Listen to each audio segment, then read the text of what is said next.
तो दोस्तों JNK India limited का आईपीओ जो कि 23 अप्रैल से लेकर 25 अप्रैल के बीच में ओपन रहेगा, तो इस वीडियो के अंदर हम पूरा रिव्यू करेंगे इस आईपीओ का और जानेंगे कि क्या इस आईपीओ में अप्लाई करना चाहिए नहीं करना चाहिए।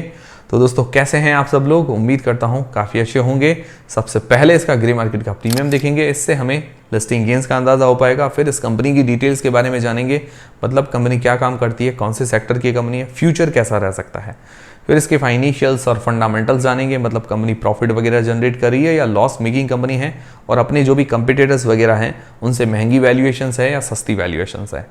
फिर इस आईपीओ की डिटेल्स के बारे में जानेंगे और अंत में हम जानेंगे कि क्या इस आईपीओ में अप्लाई करना चाहिए नहीं करना चाहिए, और करे तो लिस्टिंग गेंस के हिसाब से या लॉन्ग टर्म के हिसाब से सारी चीज़ें हम क्लियर करेंगे। वीडियो शुरू करने से पहले दोस्तों टेलीग्राम, इंस्टाग्राम और फ्री में डीमेट अकाउंट सबकी लिंक डिस्क्रिप्शन के अंदर आपको मिल जाएगी। सबसे पहले GMP ग्रे मार्केट का प्रीमियम, तो अभी तक ग्रे मार्केट के अंदर कोई भी डिमांड ओपन नहीं हुई है। जैसे ही ओपन होगी मैं आपको जानकारी दूंगा। एंकर लिस्ट अभी तक नहीं आई है, एक दिन पहले आ जाएगी, मैं आपके साथ जरूर डिस्कशन करूंगा। और टेलीग्राम चैनल वगैरह को ज्वाइन करके रख लीजिए ताकि छोटा मोटा अपडेट आपको मिलता रहे, उसकी लिंक डिस्क्रिप्शन के अंदर है। और GMP सिर्फ एक अंदाज़ा है, इसको अंदाज़ा मानकर ही चलें। फिर इस कंपनी की डिटेल्स के बारे में जानते हैं, मतलब ये कंपनी काम क्या करती है।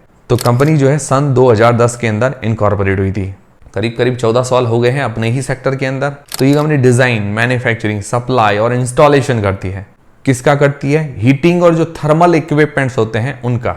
और ये हीटिंग और थर्मल इक्विपमेंट्स बड़ी बड़ी जो फैक्ट्रीज होती है या बड़ी बड़ी जो रिफाइनरीज होती हैं उसके अंदर ये हीटिंग इक्विपमेंट्स काम आते हैं। तो काफी हैवी और बढ़िया काम कर रही है, जिसके अंदर ये fire heaters, reformers, cracking furnace, ये सारी चीजें मैन्युफैक्चर करती है, इंस्टॉल वगैरह करके देती है।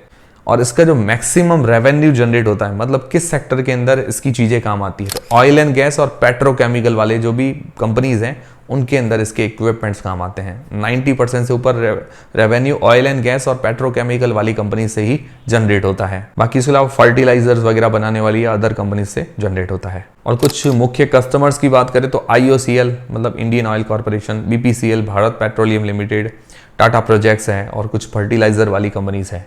और इंडिया से इसका जो रेवेन्यू जनरेट होता है 30% का, 70% बाहर से जनरेट होता है फॉरेन कंपनी से, तो काफ़ी अच्छी बात है। और अगर हीटिंग इक्विपमेंट्स में बात करें तो 27% का मार्केट शेयर है, मतलब लीडिंग कंपनी है अपने सेक्टर के अंदर। तो ये तो है हीटिंग इक्विपमेंट्स का काम। उसके अलावा रीन्यूएबल एनर्जीज पर भी ये कंपनी काम करती है, हाइड्रोजन वगैरह पर कंपनी काम कर रही है। उसके अलावा सोलर पैनल वगैरह पर भी कंपनी काम कर रही है।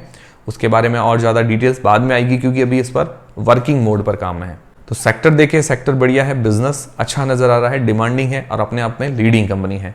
अब इसके फाइनेंशियल्स और फंडामेंटल्स जानते हैं। फाइनेंशियल्स 2021 से 2023 तक दिए गए हैं। तो अगर इसके एसेट्स देखें तो एसेट्स के अंदर साल दर साल बढ़िया ग्रोथ देखने को मिल रही है। 125 करोड़ से 337 करोड़ रुपए हुए हैं इसके एसेट्स। फिर दोस्तों इसका रेवेन्यू वो भी साल दर साल बढ़ा है, 138 करोड़ से 411 करोड़ रुपए हुआ है, लगभग 3 गुना जैसी ग्रोथ है एसेट्स के अंदर। फिर इसकी बात करें प्रॉफिट की तो 16.38 करोड़ से 46.36 करोड़ रुपए हुआ है इसका प्रॉफिट, लगभग 2.5 गुना से ऊपर की ग्रोथ है। फिर इसकी नेट वर्थ साल दर साल बढ़ी है। इसके हाथ में रिजर्व कैश भी साल दर साल बढ़ा है, और अभी जो रिजर्व कैश इसके हाथ में 159 करोड़ रुपए का, काफी बढ़िया है। उधारी भी इसके ऊपर जो डेट है वो भी साल दर साल बढ़ी है, करीबन 56.73 करोड़ रुपए की आज की तारीख में उधारी है। तो देखा जाए तो इसका जो एनुअल प्रॉफिट है, इसके हाथ में रिजर्व कैश है, तो अपना डेट पे करने की कैपेसिटी तो रखती है, मतलब फाइनेंशियली तो ठीक नजर आ रही है।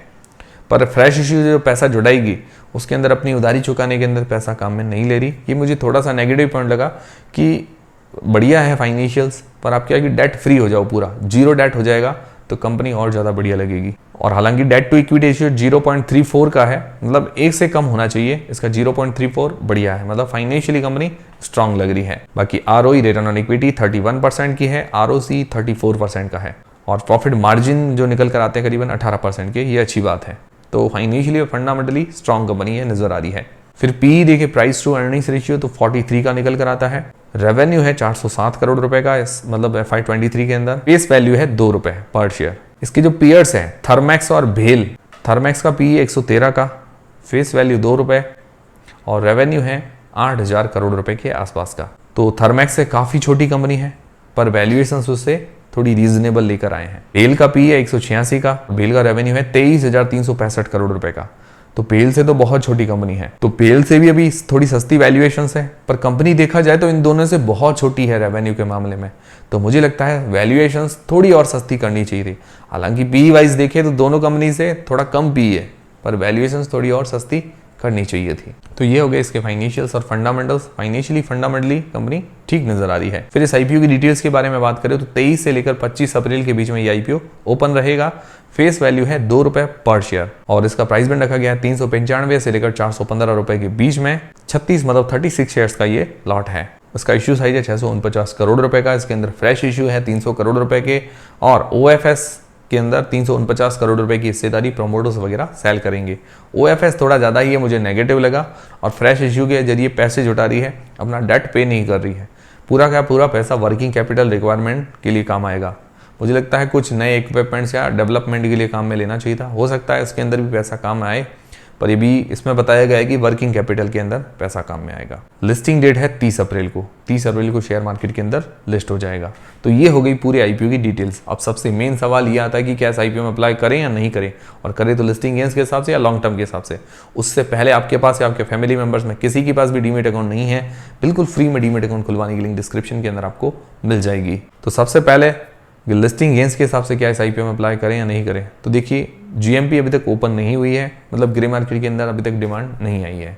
हालांकि इजराइल ईरान वाला वार भी चल रहा है, वार वाली सिचुएशन भी है, अनिश्चितताओं का थोड़ा बहुत माहौल है, पर जल्दी जीएमपी ओपन होते हुए देखने को मिल सकती है। उम्मीद है कि डिमांड अच्छी रह सकती है। एंकर लिस्ट अभी तक नहीं आई है, वो आते ही मैं आपके साथ जरूर डिस्कस करूंगा। इसीलिए हमसे जुड़े रहिए, ताकि रेगुलर वीडियो आप देखेंगे तो आपको जानकारी मिलती रहेगी, और मैं डेली अपडेट देता रहता हूँ।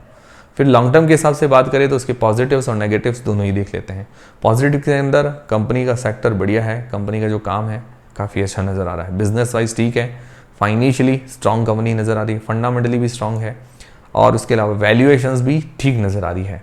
और जो ये काम कर रही है उसके अंदर लीडिंग कंपनी है, अच्छी है, इसका मार्केट शेयर अच्छा है, कस्टमर बेस अच्छा है, और ये ऐसे सेगमेंट के अंदर काम करती है कि इस सेगमेंट में हर कोई नहीं घुस सकता। मतलब रिफाइनरीज, बड़े बड़े हीटिंग इक्विपमेंट्स बनाती है, तो हर कोई एकदम आसानी से इस सेगमेंट के अंदर घुस नहीं पाता है। तो ये अच्छी बात है कि कंपटीशन ज़्यादा नहीं रहेगा, कम ही है, और अभी भी कम ही है। नेगेटिव्स में बात करें, नेगेटिव्स क्या है, तो ओएफएस थोड़ा सा ज़्यादा ही नेगेटिव है।